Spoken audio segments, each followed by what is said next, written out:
안녕하세요. 여러분과 함께할 성막 투어를 가이드 해드리겠습니다. 인테리어를 할 때 중요한 것은 무엇일까요? 그것은 바로 컨셉이죠. 학원, 사무실, 가정집 등 그 장소에 걸맞는 가치를 공간에 담는 것입니다. 성막의 중요한 컨셉은 바로 거룩한 하나님이 우리와 함께 하심입니다. 신해산 언약이 혼인 관계를 의미한다면 성막은 신혼집을 떠올리게 하죠. 성막을 구석구석 살펴보면 하나님의 거룩성과 우리를 향한 사랑이 느껴집니다.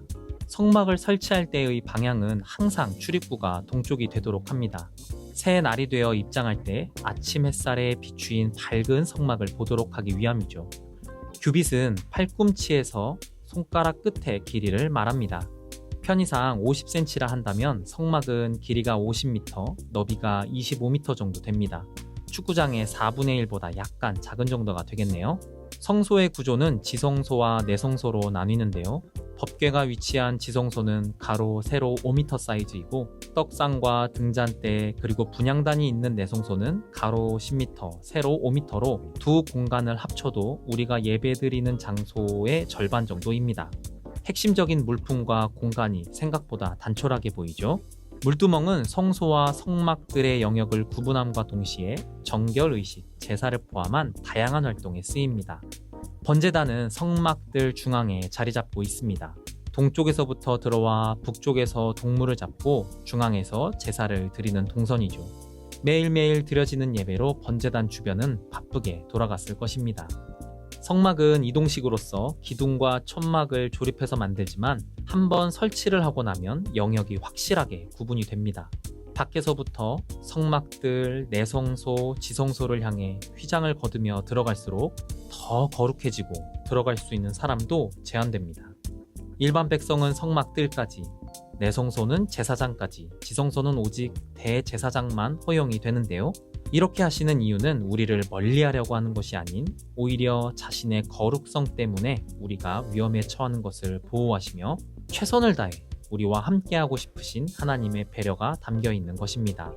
자, 이제 더욱 흥미진진하게 설교를 통해 살펴보며 성막 안에 담겨놓은 하나님의 은혜를 누리도록 하겠습니다. 영상을 통해서 성막에 대해서 이렇게 브리프하게 간단하게 같이 살펴봤는데요. 여러분 딱 보시고 이해가 되십니까? 영상 딱 한 번 보고는 이해가 안 돼요. 그래서 저희 유튜브에다가 목사님 두 분이 만드신 이 귀한 영상을 올려놓을 테니까 한 3-4번 정도 보시고 나면, 적어가면서 보시고 나면은 이해가 되실 것 같습니다. 특별히 성경 통독을 하시는 많은 분들이 포기하는 장이 어딜까요? 25장부터 고난의 행군이 시작됩니다. 레위기가 아니에요. 출애굽기 25장부터 대체 무슨 얘기하는 거야? 라는 생각이 들고, 여기에 있는 이강열 목사도 목사가 되기 전까지는 어떤 의미인지도 모른 채 참 성경을 그냥 읽는 것에 만족했던 것 같습니다. 저도 여러분도 이 성막에 대해서 조금 더 깊게 알아가는 시간들을 몇 주에 걸쳐서, 상당한 오랜 시간에 걸쳐서 살펴볼 텐데요. 그 의미들을 더 깊게 생각해 보면서 우리의 삶과 우리의 신앙 같이 한번 돌아보는 귀한 시간이 되기를 축복합니다. 먼저 우리가 같이 이 이야기를 할 때 이 영상에서도 언급이 됐는데요. 1규빗이라는 치수를 재는 단어가 나옵니다. 아까 규빗이 몇 센치라고 했죠? 45cm에서 약 55cm. 저희는 50cm로 가정하고 같이 말씀을 보려고 하는데요.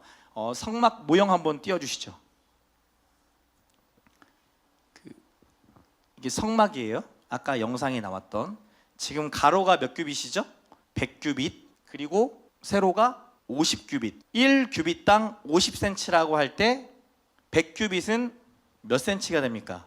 50m. 가로 50m, 세로 25m 정도 되는 사이즈라고 하죠. 이 성막이 크게 3개로 나누어집니다. 다시 한번 보여주세요.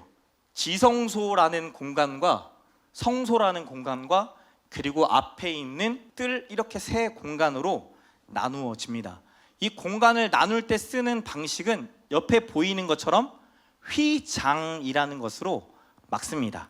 동쪽에 이 뜰과 성소를 구분하는 휘장이 있고, 그 다음에 성소로 들어가는 휘장, 지정소 안에 들어가는 휘장, 이렇게 총 3개의 휘장으로 구분이 됩니다. 잘 보시면 이 성막이라는 공간 자체가, 구조 자체가 삼중 구조로 되어 있다는 것을 알 수 있죠. 이 삼중 구부는 영역에 따라 거룩의 등급이 나누어진다라는 것을 알 수가 있어요. 뜰에서부터 지성소로 가는 동안 거룩의 등급이 올라가는 겁니다. 0에서 1에서 2 이런 식으로 올라가는 거예요. 이것은 하나님께 가까이 갈수록 거룩의 등급이 높아진다라는 의미를 갖고 있습니다. 거룩의 등급에 맞게 출입이 가능한 사람도 세 부류로 나눠집니다. 지성소에는 누가 들어가요? 영적인 우두머리인 대제사장이 들어가죠. 그리고 난 다음에 성소는 일반 제사장이 들어갈 수 있고, 마당, 이 뜰은 부정한 사람을 제외한 평민들이 들어갈 수 있습니다.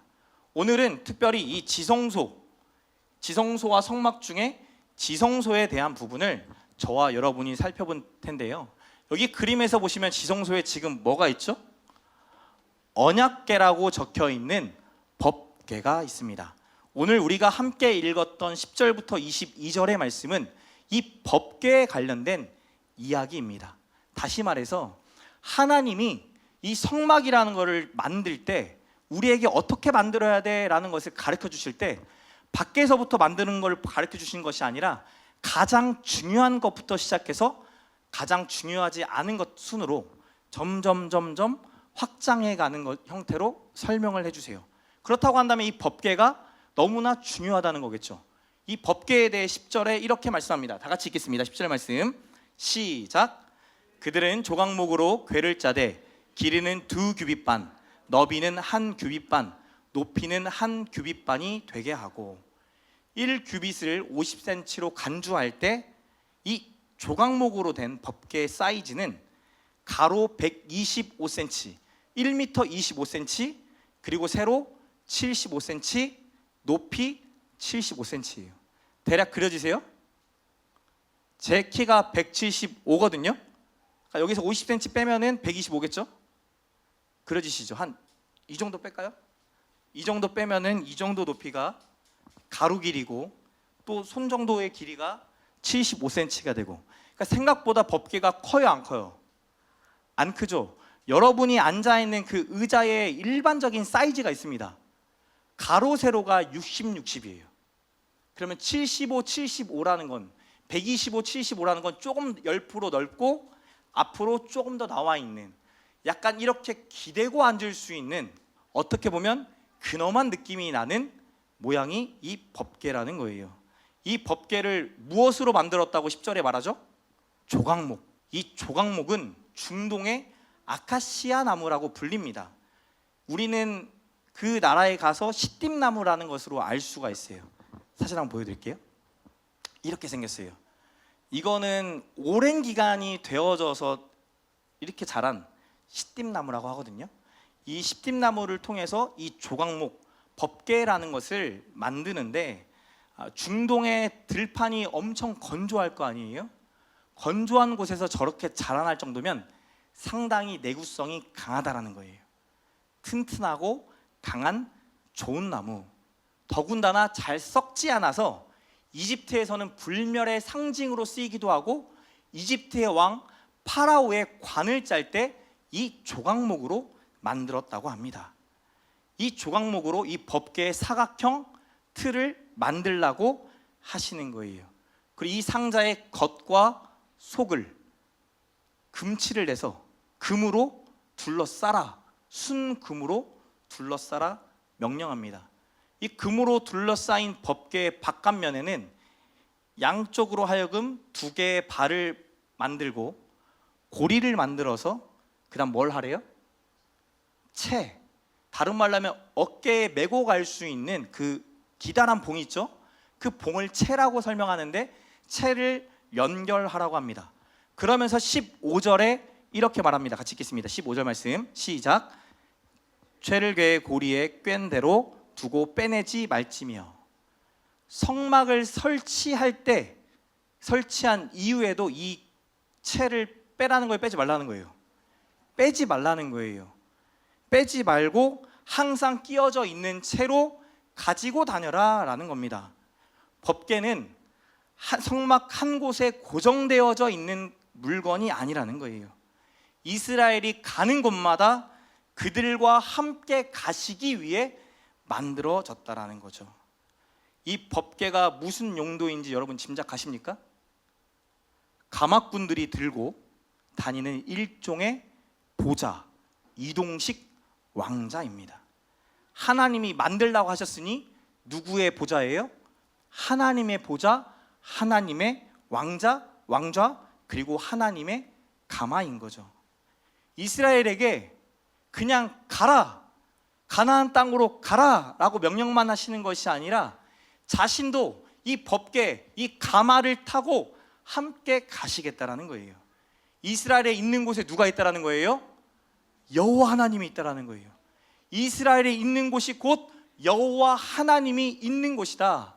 하나님의 임재는 단순히 우리가 막 기도하고 구해서 오는 것이 아니라 우리와 함께 동행하시는 임재다라는 것을 상징적으로 보여주는 거죠. 이번 주에 영공인가요? 생각나셨습니까? 어떻게 영공인가요? 써보신 분? 주로 뒤쪽에 남자분들 시험 들 만한 일이 많은 거죠. 제가 그 얘기를 듣고 나서 저도 2번 정도 위기가 찾아왔는데 순간 머릿속으로 영공인가요? 이건 넘어가야 된다 하고 넘어가게 되더라고요. 그러면서 티팸과 커피팸에 가서 같이 이야기를 나누다 보니까 저만이 아니라 우리 성도들 안에서도 이 메시지가 좀 좋은 메시지로 기록이 되었나 봐요, 마음속에. 그래서 영공인가요? 라고 떠올렸다라는 거죠. 그때 제가 이 생각이 들더라고요. 내가 있는 곳에 하나님이 계시듯 우리 성도들이 계신 곳에 동일한 하나님이 계셨구나. 비록 웰컴 가족이 몸은 떨어져 있지만 서로 떨어져서 함께 있지는 않지만 근데 이 말씀 하나로 함께 있는 것을 경험하게 하시는구나 라는 생각이 들더라고요. 영공인가요? 이것에 이어서 오늘 여러분에게 소개해주고 싶은 말 하나가 있습니다. 옆 사람 보면서 고백합시다. 나 때문이고만. 한 번 더 전라도 특유의 사투리를 섞어서 시작. 나 때문이고만. 잘 생각해 보세요. 제가 이 전주로 이사 오기 전에 한 달에 한 번은 아버지의 명령으로 인해 내려와 꼭 식사를 하고 갔어야 됐습니다. 그래서 제가 이렇게 내려올 때 신기하게도 전주만 도착하면 전주의 신호등이 다 초록색으로 바뀌어요. 그럼 옆에서 저희 아내가 한마디 하죠. 역시 이강렬 전주 프린스네. 그래서 저희 아내가 저를 전주 프린스라고 불렀었거든요. 제가 안산에 사역할 때도 저희 목사님들이 저한테 이 전주 프린스 막 이랬단 말이에요. 전주 오면 길도 뚫리고 뭐 하는 것마다 다 잘 되는 거예요. 신기하죠. 한 번, 2번이 아니라 여러 번 반복되니까 저희 아내도 저에게 그 얘기 했던 거잖아요. 저희가 한 명도 없었던 식당에 갔는데 5분, 10분이 지나면 식당이 가득 찹니다. 여러분 이런 경험 있으시죠? 그러니까 저랑 여러분이랑 비슷한 거예요 지금. 저는 거의 그래요. 제가 가는 곳마다 5분, 10분 지나면 식당이 다 가득 차요. 이유는 뭘까요? 맛집이니까. 그때 제가 하는 말이 있어요. 나 때문이구만. 나 때문에 또 여기 식당이 잘 되네. 나 때문에 사장님이 복 받았네. 이러면서 간다는 거예요. 우리가 가는 곳마다 하나님도 동행하신다라면 우리가 당당히 말할 수 있어야 되죠. 나 때문이구만. 나와 동행하시는 하나님 때문이구만. 오늘 이 영상에 찬영 목사님이 스크립트를 짜고 난 것을 녹음한 것을 서강 목사님이 영상을 찾아서 일일이 다 넣고 자막을 넣어요. 절대 쉬운 일이 아닙니다. 만약에 찬영 목사님이 저 스크립트를 밤 새벽 1시에 줬다라고 한다면 우리 서강 목사님은 어떠시겠어요? 그렇게 할 바에야 내가 처음부터 끝까지 다 할게요. 이런 마음 여러분 들 때 있지 않아요? 없어요? 있죠? 저도 많았거든요.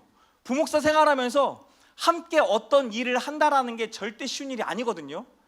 연합해서 뭔 일을 하는 것보다 그냥 내가 A부터 Z까지 쭉 하는 게 마음 편하고 그 결과물이 잘못되더라도 내가 책임지면 되니까 하는 마음이 저와 여러분의 마음속에 있잖아요 사실은. 그런데 회사 더 큰 집단에서는 이게 얼마나 더 큰 일이겠냐고요. 그러면서 예수 믿는 사람으로 찝찝하다는 거예요. 나는 그런 사람이 아닌데 그냥 같이 도우면서 빨리 끝내고 서로가 도움이 되면 좋겠는데 윗사람이 그렇게 말하고 주변에서 그렇게 말하니까 눈치가 보여요, 안 보여요? 보이죠. 계속 그렇게 하면 주변에서 나를 뭐라고 말하는 거예요? 바보라고 말할 게 뻔하니까 눈치가 보여서 이러지도 저러지도 못하는, 그러다 보니 남의 눈치 때문에 뭐까지도 사라지게 돼요. 내가 누릴 수 있었던 자유까지도 사라져요. 그래서 힘든 거예요. 자유가 사라지면요 힘들거든요. 제가 서강 목사님, 찬영 목사님한테 9시부터 6시까지 스케줄을 다 짜내라고 한 다음에 그 짜낸 것을 매 순간마다 확인하고 결과물을 확인한다면, 1시간마다 확인해서 적는다면, 여러분 그러면 일의 효율이 있겠습니까? 강요하는데 결과물은 만들어져요. 만들어지는데 일했던 그 사람들은 행복하지 않죠. 내가 에너지를 쏟았지만, 내 마음을 쏟았지만, 내 노력을 쏟았지만 그 시간에 자유가 사라지니까 내가 기계가 된 것 같은 느낌이 드는 거예요. 여러분 세상에서 어떤 사람들이 이렇게 말합니다. 너 왜 이렇게 눈치 없냐? 여러분 주변에 눈치 없는 사람 있습니까? 눈치 없는 사람 참 많아요. 그때 여러분이 너 왜 이렇게 눈치 없냐 이 말을 너 때문이고만 이라고 바꾸는 하나님의 사람들 되시길 축복합니다. 옆 사람 보고 이렇게 고백합시다. 내가 있는 곳에 하나님이 계셔. 내가 가는 곳에 하나님도 함께 가셔. 법궤는 하나님의 함께 하심, 하나님의 임재에 대한 하나님의 열망, 하나님의 열심을 상징하는 거예요. 그곳에 나만 있는 것이 아니라 하나님이 함께 계셔서 하나님의 임재가 드러나고 하나님의 역사가 나타나는 곳. 그래서 나 때문이고만, 나 때문에 하나님이 이 시간을 주시고, 나 때문에 이 사건을 주시고, 나로 인하여 이곳에 하나님의 임재가 드러나길 원하시구나 고백하는 저와 여러분 되시길 축복합니다. 옆 사람 보면서 한 번 더 고백합시다. 나 때문이고만. 그랬으면 좋겠어요. 이렇게 만들어진 법궤 안에 뭘 둔다고 16절에 말하죠? 16절 말씀 같이 읽겠습니다. 시작. 이 궤 안에다가 증거판을 두시겠대요. 하나님께서 나중에 모세에게 뭐를 주시죠? 십계명 두 돌판을 주세요. 사진 보여주세요. 이렇게 두 돌판과 만나 항아리와 아론의 쌍난 지팡이가 나중에 이 법궤 안에 들어가게 됩니다. 근데 지금 이 상황에서는 하나님의 약속은 이 법궤에 들어갈 돌판, 증거판, 십계명 두 판에 대한 이야기를 합니다. 증거의 돌판을 넣어둔 언약궤, 그래서 이 법궤를 증거궤, 언약궤라고만 말하는 것이 아니라 증거궤, 법궤라고 표현하죠. 사진 보시면 이 법궤가 닫혀 있는 게 아니라 어떻게 되어 있죠? 뚜껑처럼 열려 있죠. 이 뚜껑 부분을 속죄소라고 합니다. 같이 한번 말해볼까요? 속죄소. 이 속죄소 오직 순금으로만 만들어졌어요. 아래에 있는 이 법궤 아랫부분은 조각목으로 만든 다음에 금을 쌓았다라고 한다면 윗부분은 온전히 이 천사 모양까지 다 포함한 모든 부분을 순금으로 만들었습니다. 날개를 단 천사는 이 성경에서는 그룹이라고 표현이 되거든요. 그룹의 양쪽을 서로를 바라보며 놓아라라고 말합니다. 마치 양쪽에서 하나님을 보자 하는 듯한 모형을 띠고 있어요. 이 법궤라는 것이 이스라엘 민족만 갖고 있었던 물건은 아닙니다. 당시의 이방 민족들도 이 법궤와 비슷한 자신들만의 궤가 있었다라고 해요. 속죄소의 그룹들, 이 천사 모양을 하고 날개를 쭉 펴고 있는 이 그룹들과 흡사한 수호 천사들이 그 이방 사람들의 궤에도 같이 붙여져 있고, 그리고 그 궤 안에는 우리는 두 돌판을 넣었는데 이들에게 소중한 가치가 있는, 값어치 있는 것들을 그 안에 보관했다고 합니다. 그 궤 위에는 누가 앉겠어요? 왕이 앉겠죠. 왕이나 왕을 상징하는 어떤 모양, 아니면 그 나라 사람들이 믿고 있는 대장신, 대장신의 형상을 따서 만들어 놓습니다. 그러나 신기하게도 이스라엘의 속죄소 위에는 그룹 둘 외에는 아무것도 없어요. 이웃나라 관점에서 볼 때는 그래서 너네 대체 어떤 신인데, 어떤 왕인데? 라는 질문이 들 법하죠. 그러나 이 법계 위에, 이 그룹 사이에 아무것도 없다라는 것은 우리가 알다시피 하나님의 형상을 그 무엇으로도 만들지 말라라고 했던 명령이 성취되는 겁니다. 하나님을 어떤 형상으로도 가둘 수 없는 무한한 존재, 영원한 존재, 초월적인 존재다라는 것을 보여주고자 하는 거예요. 이어 22절에 이렇게 말합니다. 다 같이 읽겠습니다. 22절 말씀 시작. 거기서 내가 너와 만나고 속죄소 위 곧 증거계 위에 있는 두 그룹 사이에서 내가 이스라엘 자손을 위하여 내게 명령할 모든 일을 내게 이르리라. 속죄소는 형상화할 수 없는 초월적인 존재, 그 하나님을 보여주는 동시에 하나님과 이스라엘이 교제하는 곳, 그 교제가 실제로 일어나는 곳이다 라고 말하는 거예요. 하나님이 이 속죄소 위에서 말하면 이 말한 것을 모세가 듣고 대제사장이 듣고 나아가 이스라엘 백성들에게 말하는 것, 다시 말해 하나님과 모세의 교제, 하나님과 이스라엘의 교제가 앞으로 이 속죄소 위에서부터 일어날 거다라고 말하는 겁니다. 여러분, 하나님과의 교제가 이루어지기 위해서는 우리가 다 알다시피 무슨 문제를 해결해야 돼요? 죄의 문제. 하나님은 온전하셔서 불완전한 우리와 교제할 수 없잖아요. 죄의 문제를 해결해야만 하나님과 인간인 우리가 교제할 수 있잖아요. 레위기 16장 16절에 보면 이 속죄소는 1년에 딱 한 번 대속죄일이라 부르는 그날에 대제사장만 들어갈 수 있어요. 대제사장이 들어가서 대표로 이스라엘 자손들의 모든 부정과 그들이 범했던 모든 죄를 피를 들고 가서 그곳에 뿌린 이후에 용서받는 곳, 그곳이 이 속죄소입니다. 피로써 용서하시는 하나님의 긍휼을 경험하는 곳이 이 속죄소라는 거예요. 그래서 이 속죄소라는 뜻은 덮어주는 곳, 덮어주는 곳이란 뜻을 갖고 있어요. 영어 성경에서는 대체로 mercy seat, 은혜의 보좌다라는 표현을 씁니다. 이 속죄소로 인하여 이스라엘 백성이 뭘 받았다는 거예요?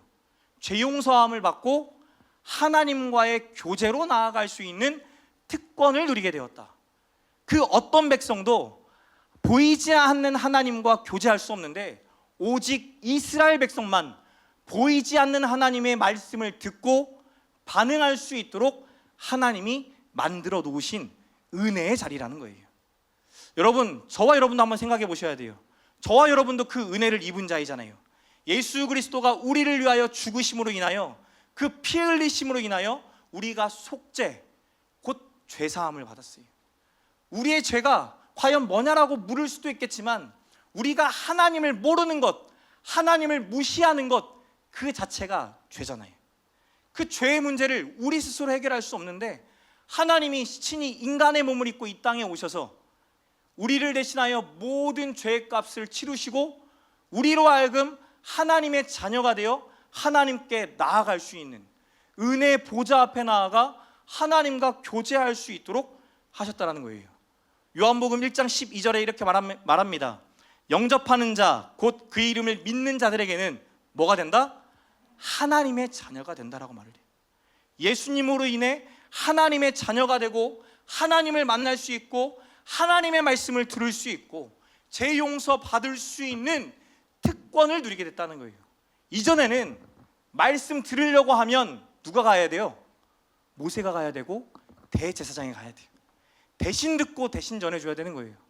여러분, 대신 듣고 전해주는 게 쉬운 일입니까? 우리 교회 MT 가면 하는 거 있잖아요. 말해서 말로 전하는 거, 몸짓으로 말해요, 이런 거 하는 거 대부분 맞아요, 안 맞아요? 안 맞죠? 우스꽝스럽잖아요. 전에서 들었는데 들은 그 사람들이 그대로 하기보다는 이상한 몸짓으로 반응하게 돼 있잖아요. 한 사람을 거쳐 듣는다라는 게 이만큼 어려운 일인데 하나님은 이 예수 그리스도로 인하여서 직접 만나게 하시고 말씀을 듣게 하시고 매해마다 동물을 잡아서 그 피를 튀겨야만, 뿌려야만 죄 용서가 일어났던 그 모든 것들을 간소화하셨다라는 거예요. 언제든지 어디서든지 하나님을 찾으면, 하나님께 엎드리면 하나님의 임재를 경험할 수 있도록 우리에게 그 특권을 주셨다라는 거죠. 그것을 어떻게 할 수 있습니까? 로마서 8장 16절에 이렇게 말합니다. 다 같이 읽겠습니다. 시작. 성령이 친히 우리의 영과 더불어 우리가 하나님의 자녀인 것을 증언하시니라. 우리가 하나님의 자녀인 것을 누가 증언하신대요? 성령, 우리 안에 계신 성령이. 이전에는 속죄소 위에, 법궤 위에서 함께 하시면서 이동하시면서 말하셨는데, 이동하셨던 그분이 인간의 몸을 입고 이 땅에 오셨고 하늘로 승천하시면서 누구를 보내셔서? 성령 하나님을 보내셔서 우리 안에 그 성령이 내주하게 하신다는 거예요. 내주하시는 그 성령이 우리가 하나님의 아들이요 딸인 것을 증거한다라는 거죠. 여러분, 이게 엄청난 특권이에요. 우리가 하나님의 자녀인 것을 모르는 사람 있습니까? 이 자리에? 없죠. 근데 하루하루 살아가다 보면 이런저런 이슈와 일들이 생기고 나면 여러분 말하는 게 뭡니까? 여러분, 믿음이 흔들려요. 목사님, 왜 이런 일이 일어났는지 하나님 안 계신 것 같아요. 잘 믿어지지가 않아요. 그래요, 답은 다 알겠는데, 목사님 어떤 얘기 할 거 다 알겠는데 저는 지금 하나님의 자녀 같지가 않다고요. 그게 저한테 문제라고요 말하는 사람들이 있죠. 그때 하나님이 동일하게 말해주시는 거예요. 이전에는 법궤와 속죄소에서 이스라엘 백성에게 말씀하셨다라고 한다면, 오늘은 하나님의 말씀, 완전하신 말씀인 성경을 통하여 말씀해 주세요. 그 말씀이 우리에게 들어올 때 성령이 우리가 하나님의 아들, 딸인 것을 깨닫게 한다는 거죠. 쉽게 말하면 이런 거예요. 이번 주에 찬영 목사님이 커피팸에서 이런 고백을 하세요. 웰컴 키즈 설교를 준비하는데 너무 행복했다는 거예요. 내가 해보고 싶었던 설교를 할 수 있어서. 천문학을 공부할 때 대중천문학으로 석사과정을 했대요. 사람들에게 천문학 과정들을 가르쳐주고 소개하는 거, 이런 게 너무 행복하다는 거예요. 여러분, 박물관 가는 거 행복하신 분 계십니까? 역사관, 막 독립기념관 갔을 때 막 피가 끓어오른다, 으아 나는 대한의 자손이야 라는 마음이 드는 분 계세요? 저는 한 번도 안 가봤어요. 근데 저분은 전주 오자마자 첫 번째 했던 일이 박물관 가고 미술관 가고 역사관 가고, 그러면서 하나님의 역사를 보면서 막 기뻐하는 거, 그러면서 사람들한테 전하는 게 그렇게 행복하대요. 근데 웰컴 키즈 예배가 정말 새로운 방식으로 아이들의 눈높이에 맞춰서 전하는데 그거를 해볼 수 있는 게 너무 행복하대요. 그래서 막 갑자기 아브라함 옷을 사요. 아브라함 옷을 사더니 갑자기 옆에서 아브라함 이 턱수염을 만들어요. 그래서 만들면서 목사님 제 얘기 잘 들리시나요? 하면서 말하는데 너무 잘 들리는데 턱수염 같지가 않아요. 그리고 난 다음에 그 설교하기 전날에 집에 가면서 여기에 지팡이는 있어야 되는데 지팡이는 있어야 되는데 하더니 지팡이를 들고 왔어요. 와, 진심인 거죠. 컨셉의 진심이고 표현하는 것에 진심인 사람. 그러니까 얼마나 행복했어요. 그리고 사모님과 오랜만에 둘이 서가지고 하는 거예요. 청년으로 있을 때 같이 하면서 맨날 티격태격거렸대요. 이 설교를 준비하는 일주일 내내 제 앞에서 티격태격거려요. 그걸 보고 있는데 너무나 재밌는 거예요. 근데 그 두 분이 앞에 서서 웰컴 키즈 예배를 하는데 너무나 애들이 좋아해요. 아브라함 등장하자마자 어떻게 했어요? 와, 이미 천국이야. 내용은 중요하지 않아. 아브라함이 이미 오셨으니까 너무 행복한 거죠. 그렇게 큰 일을 치르고 난 다음에 꿈꾸는 것들을 하게 돼서 기쁘다, 성취감을 얻을 수 있어서 너무나 행복했다. 그런데 매주는 못하겠다. 그러시더니 이 큰 은혜 뒤에 뭐가 와요? 시험이 오죠. 공식이에요. 은혜 뒤에는 뭐가 있다? 시험이 있다. 큰 은혜를 받아서 모든 것들이 평안하고 평강을 누릴 줄 알았는데 폭풍 같은 시험이 찾아오더라는 거예요. 멘탈이 탈탈탈 털리고 일이 손에 잡히지 않을 만큼 마음이 시끄럽고 머리가 시끄러운 시험이 찾아왔다는 거예요. 그러면서 목사님이 이렇게 말을 해요. 만약에 어젯밤 티팸이 아니었다면, 오늘 이 커피팸 모임이 아니었으면, 이때 나눴던 말씀이 아니었으면 제가 못 버텼을 것 같아요. 이번 주 티팸과 커피팸에서 마태복음 말씀을 살펴봤거든요. 예수님이 세례를 받으십니다. 3장에.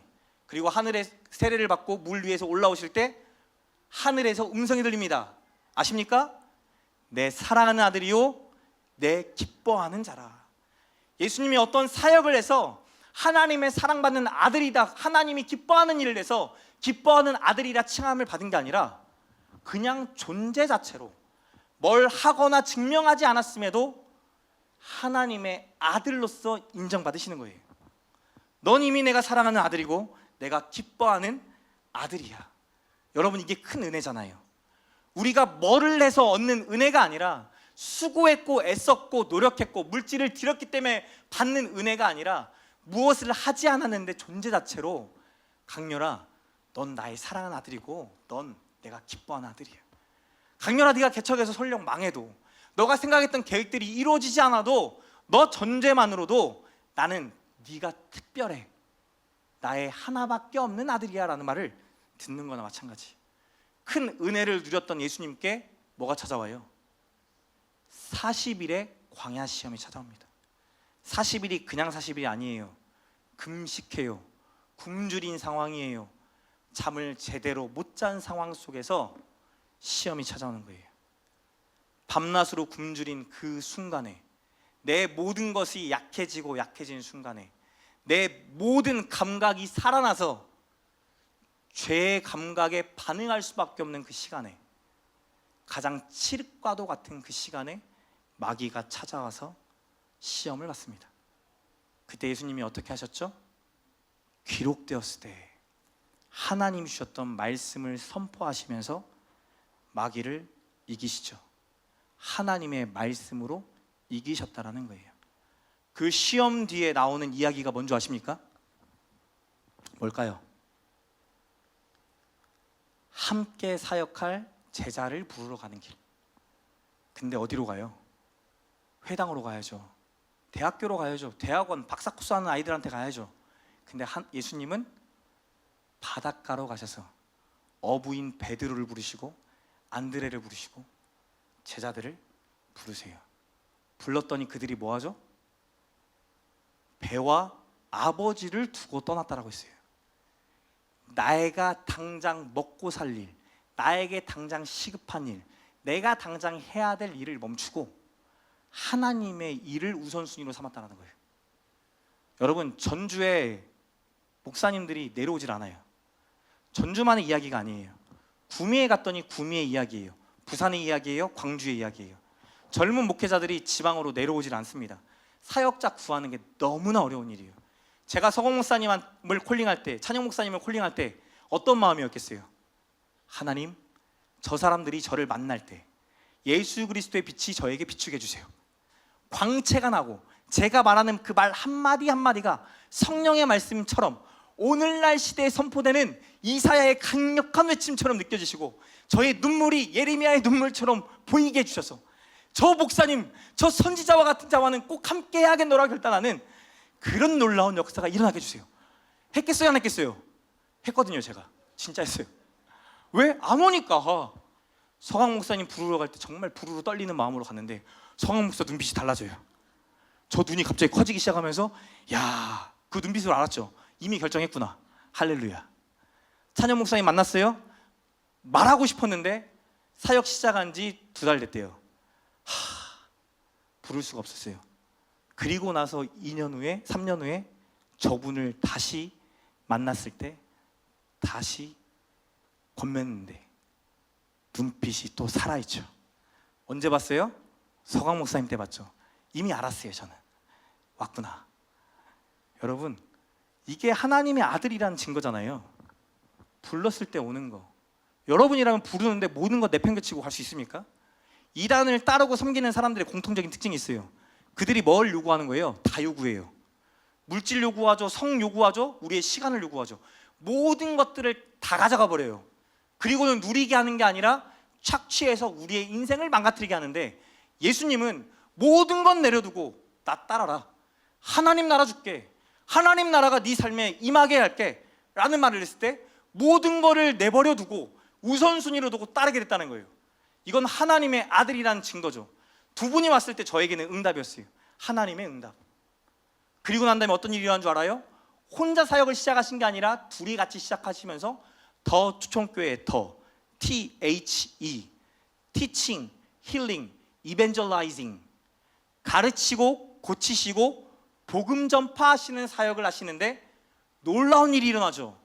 아팠던 사람들이, 약했던 사람들이 아픔이 사라지고 약했던 게 강해지고 건강해져요. 하나님의 나라가 실제로 임했다라는 것을 예수님 눈앞에 보여주세요. 예수님이 하나님의 아들이신 것을 보여주는 거죠. 은혜 다음에 시험이 왔지만 그 다음에 뭐가 왔어요? 더 큰 은혜가 왔어요. 그러면 또 뭐가 오는 거예요? 더 큰 시험이 오겠죠. 그 다음에는요, 더 큰 은혜가 오는 거예요. 근데 왜 우리가 이 다람쥐 쳇바퀴 돌아가는 것 같은 신앙의 삶을 살아갈까요? 한 번, 두 번 넘기 시작하면 그 시험이 보이거든요. 이제 우리도 안 보여서 넘어졌던 거잖아요. 말씀이 안 떠올랐던 거잖아요. 그 반복되는 상황 속에 하나님의 말씀으로 진짜 되는구나 안 믿어지니까 안 됐던 거잖아요. 저도 똑같이 목사로 살아가는데 직장인 거예요. 100명이 모여서 같이 일을 하다 보면 직장으로 바뀌기 시작하거든요. 팀장이 있고 계급이 있고 올라가는 단계들이 있어요. 올라가야만 생존이 되고 생존된 그곳에서 담임 목사로 갈 수가 있단 말이에요. 내 처자식의 생계가 걸려있는 일이에요. 여러분, 거기에서 아무런 의도 없이 계산 없이 선을 베푸는 게 쉽습니까? 쉽지 않아요. 한 곳에 빠져 살면, 전주만 살면 전주의 일밖에 안 보이잖아요. 직장을 아침 9시부터 밤 10시까지 다니면 직장 일밖에 안 보이잖아요. 한 곳에 빠져 살면 거기밖에 안 보이거든요. 그러면 거기에 갇혀서 마치 설국열차의 한 칸 한 칸처럼 살아가는 게 우리의 인생이더라고요. 그랬던 인생 가운데 하나님이 찾아오셔서 말씀하시고 깨닫게 하시고 그 단계를 넘어가게 하시더라는 거예요. 그래서 그곳에서 내가 죄인으로 살아가기를 원하시는 것이 아니라 하나님의 은혜를 입었기에 그 은혜를 드러내는 자, 나 때문이구만, 나 때문에 하나님이 우리 교회에 있고, 나 때문에 우리 가정에 있고, 나 때문에 우리 동기들 가운데 있구만, 같이 하자, 함께 하자, 함께 이겨보자 말할 수 있는 거죠. 이 말씀으로 찬영 목사님이 힘을 얻었다는 거예요. 은혜 뒤에 시험이 있고 시험 뒤에 더 큰 은혜가 있다. 기록된 말씀으로 시험을 이기신 예수님처럼 기록된 말씀이 저와 여러분을 이기게 할 줄 믿습니다. 지성소에 들어가야만 만날 수 있었던 하나님이 이제는 우리 안에 함께 계세요. 우리 안에 함께 하시는 하나님에 대해 바울은 고린도전서 3장 16절에 이렇게 고백합니다. 같이 읽겠습니다. 시작. 너희는 너희가 하나님의 성전인 것과 하나님의 성령이 너희 안에 계시는 것을 알지 못하느냐. 이미 우리가 하나님의 자녀가 되었고 이동하는 성막처럼 우리도 하나님의 임재가 있는 이동하는 성막이 되고 이동하는 성전이 되었는데 왜 그렇게 사냐는 거예요. 왜 기죽고 사냐는 거예요. 왜 눈치 보고 사냐는 거예요. 하나님 눈치 보냐, 세상 눈치 보냐, 하나님의 말씀을 따르냐, 세상의 문화를 따르냐. 바울이 외치는 거죠. 세상의 문화 앞에 속절없이 무너지는 고린도 교회 성도들을 바라보면서 외치는 거예요. 사랑하는 성도 여러분, 저도 너무나 마음 아플 때가 많아요. 우리 성도들이 주일날 나와서 예배드리면서도 그 삶에서 계속 무너져가는 삶의 얘기만 얘기할 때 하나님의 임재와 하나님의 일하심을 고백하는 게 아니라, 목사님 내가 갔더니 그곳이 하나님이 역사하시는 곳이 됐어요. 목사님 저로 인하여 상처받았던 영혼들이 말을 하기 시작하고, 나 어디 가서 이런 말 한 적 없는데 왜 내가 말하고 있는지 모르겠어 라고 말하는 놀라운 역사가 일어나고 있어요. 여러분, 저와 여러분이 그 믿음의 고백을 올려드리는 하나님의 축복된 고백이 되기를 축복합니다. 속죄소에서 임재하셨던 하나님이 그 속죄소에서 우리의 죄를 용서하실 뿐만 아니라 말씀하셨던 하나님이 오늘 저와 여러분에게 말씀하세요. 우리 안에 내주하셔서 멀리 계신 게 아니라 저기 끝에 있는 게 아니라 우리 안에 계셔서 하나님의 말씀을 통해 우리가 하나님의 아들이고 딸인 것을 증거하실 거예요. 그리고 우리가 걸어가는 그 걸음걸음 속에서 보여주시겠죠. 제자들이 따르는 것처럼, 주변의 사람들이 세워지는 것처럼 하나님의 나라가 세워지는 그 역사를 지금껏 믿음의 선조들이 살아왔던 거예요. 우리가 왜 이 자리에 있습니까? 여러분 왜 이 자리에 있어요? 이 성경의 이야기가 거짓말이라고 한다면, 모태신앙이니까 이 자리에 있을 수도 있지만, 여러분 모태신앙으로 자라가면서 많은 질문하잖아요. 진짜 하나님 이렇게 살아가는 사람 있습니까? 세상과 빛과 소망으로 살아가는 사람도 있습니까? 발복의 말씀을 순종하며 살아가는 사람도 있습니까?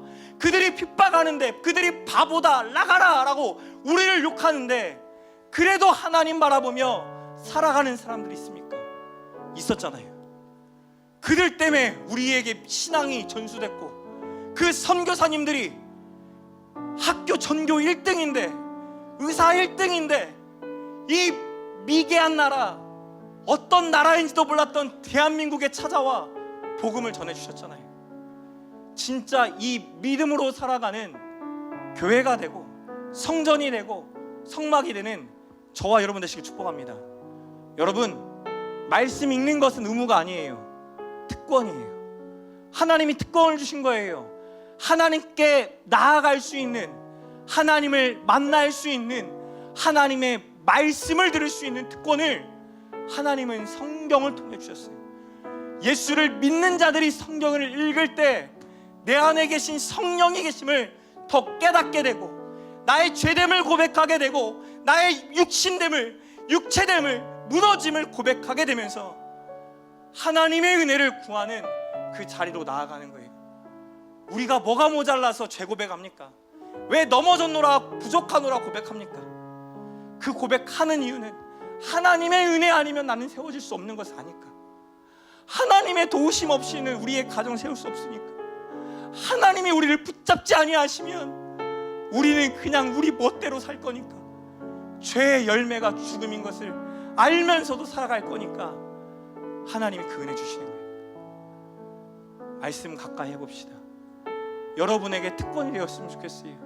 이 말씀이 살아있는 말씀이 됐으면 좋겠고, 여러분의 시험 가운데 주시는 그 은혜를 붙잡고, 시험이 시험으로 끝나는 것이 아니라 시험의 연속일 때 어느 순간 여러분이 읽었던 이 말씀이 예수님의 고백처럼 튀어나오게 될 거예요. 기록되었을 때 사단아 물러가라. 주 너의 하나님을 시험하지 말라. 나를 시험하지 말라. 나는 하나님의 아들이다. 세상이 여전히 우리를 하나님의 아들이 아니다, 딸이 아니다, 어떻게 이러고도 하나님의 아들이냐 딸이냐 말할지 모르지만, 하나님은 무엇을 해서가 아니라 이미 존재로 하늘에서부터 예수님께 음성을 주셨듯 우리를 선택하셔서 음성으로 말씀하시는 거예요. 사랑하는 아들아, 사랑하는 딸아, 기뻐하는 아들아, 기뻐하는 딸아. 존재 자체로 이미 우리가 하나님의 아들이신 것을 여러분 믿으시면서 그 삶 속에 믿음의 선한 도전의 길로 걸어가시길 축복합니다. 이 시대에 세상의 빛과 소금이 필요합니다. 세상의 빛과 소금이 정말 필요해요. 이번에 라오스 티켓을 준비하는데 와 쉽지 않아요. 처음에 30만 5천 원이었던 이 티켓이 저희가 마지막 티켓 끊고 나니까 얼마로 오른 줄 아세요? 65만 8천 원 올랐어요. 이 금액을 다 계산해서 평균 내니까 1인당 46만 원 들어가는 거예요. 제가 40만 개 계산했거든요. 1인당 6만 원 오버되는 것을 계산하고 또 들어갈 경비를 계산하고 뭐 경비를 계산하니까 또 머리가 지근지근 아픈 거예요. 그러면서 서강 목사님하고 이 얘기했어요. 야, 우리 지난번 라오스는 어떻게 갔냐? 머리가 너무 아프니까 이거 어떻게 또 만들어야 될까 고민되니까, 야 우리 라오스 갈 때 그때는 50만 원씩 걷었는데 그거 기적 아니냐? 그랬더니 서강 목사님 저한테 말해요. 목사님 20만 원씩 걷었습니다. 아, 그때 진짜 미친 짓 했구나. 그때 그냥 하나님 마음 주셔서 해외를 한 번도 안 가본 우리 아이들에게 해외라는 곳에서 하나님이 어떻게 일하시는지 보여주고 싶어서 대기업 임원으로 계셨던 그분이 10년을 하나님 앞에 헌신하게 노라고 인생의 11조를 결단하고 라오스로 간 그곳에 하나님의 역사를 같이 보고 왔으면 좋겠다는 선한 마음으로 시작한 그 미친 짓을 하나님이 이루셨구나. 그때 2천만 원 넘게 필요했잖아요. 그때 어떻게 하셨어요? 하나님 채웠죠. 하나님 채우셨어요. 그러고 나서 보니 보이는 거예요. 강렬아, 공중의 새를 봐라. 밭에 풀을 봐라. 내가 더 먹이고 입히고 내가 자라게 하는데, 하늘의 보물을 쌓아두라 말하는데 너 왜 계속 이 땅의 물질 앞에 얽매여서 왜 그렇게 허덕이고 있는데? 라고 말하시는 것 같은 거예요. 마태복음을 준비하면서 이 말씀이 저에게 이 시험을 이겨내게 하는 힘이 돼요. 그래서 기대가 돼요. 이 두 번째 가는 이 라오스, 8개국 아이들이 모여서 축구하는, 그냥 풋살하고 끝나는 이 시간이 아니라 이 시간을 통해 하나님은 무엇을 말씀하시고 무엇을 보게 하시고 또 어떤 은혜와 어떤 소망을 품게 하실지 기대가 되고 소망이 돼요. 저와 여러분의 삶에 하나님의 일하심이, 임재하심이, 동행하시는 그 축복이 믿어지고 보여지고 고백되기를 소망합니다.